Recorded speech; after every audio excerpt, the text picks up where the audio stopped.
KPK akan kembali mengumumkan penahanan tersangka dugaan tindak pidana korupsi dalam perbuatan dugaan suap pengurusan perkara di Mahkamah Agung. Pada hari ini,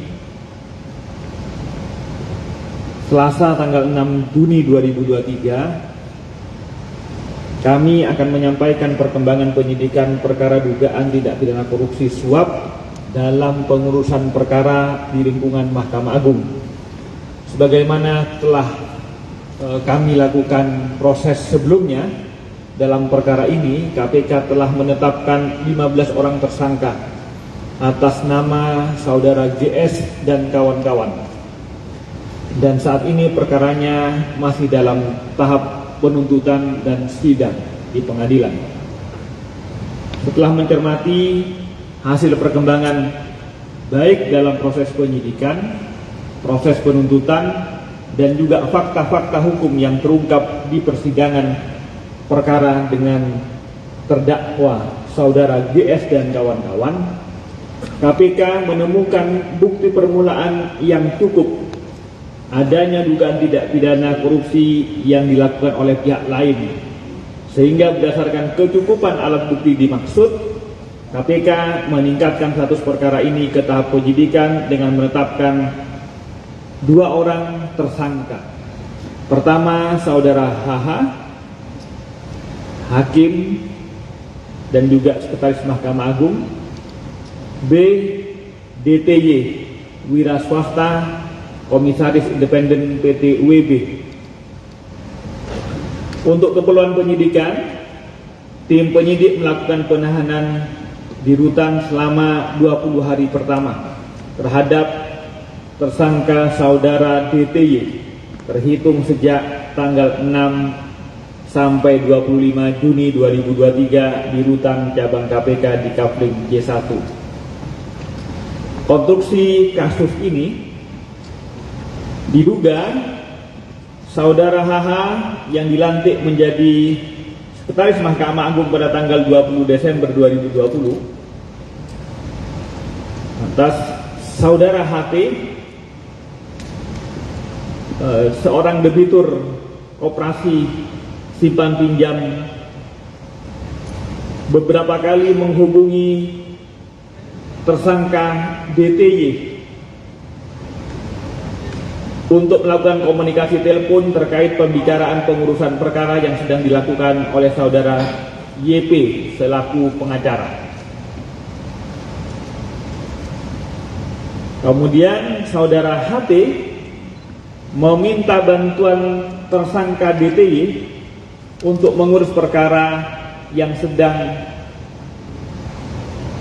diuruskannya di proses kasasi di Mahkamah Agung terkait terdakwa Budiman Gandhi Suparman agar dihukum bersalah, dan juga untuk mengecek apakah pengacara yang mewakili beliau, ya saudara YP, apakah yang dimaksud benar sedang bekerja mengurus dan mengawal perkara peninjauan kembali yang sedang berproses di Mahkamah Agung mengenai kasus perselisihan di Koperasi Simpan Pinjam ID.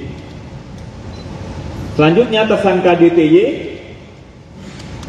menyatakan kesiapannya untuk membantu dan mengawasi pekerjaan YP dalam mengurus kedua perkara tersebut di Mahkamah Agung, dan sebagai imbalannya tersangka DTY meminta fee kepada HT berupa suntikan dana.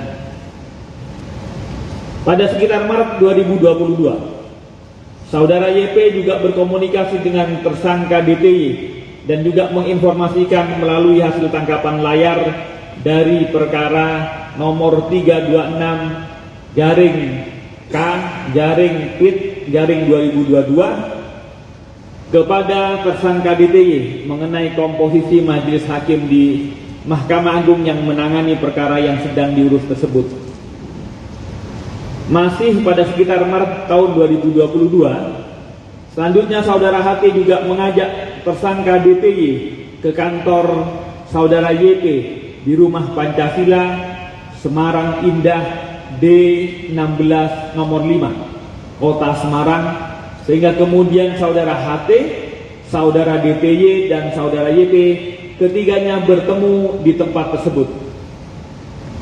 Saat bertemu di kantor YP, selanjutnya tersangka DTY berinisiatif menelpon menggunakan aplikasi WhatsApp kepada tersangka HH dan menyampaikan kepada tersangka HH, "Ini Pak, ada yang mau minta tolong.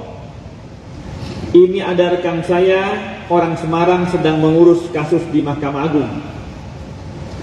Bahwa untuk pengurusan perkara di Mahkamah Agung, baik untuk perkara kasasi maupun perkara PK dimaksud, HT lalu menyerahkan uang kepada tersangka DTY sebanyak 7 kali transfer dengan total nilai sekitar 11,2 miliar.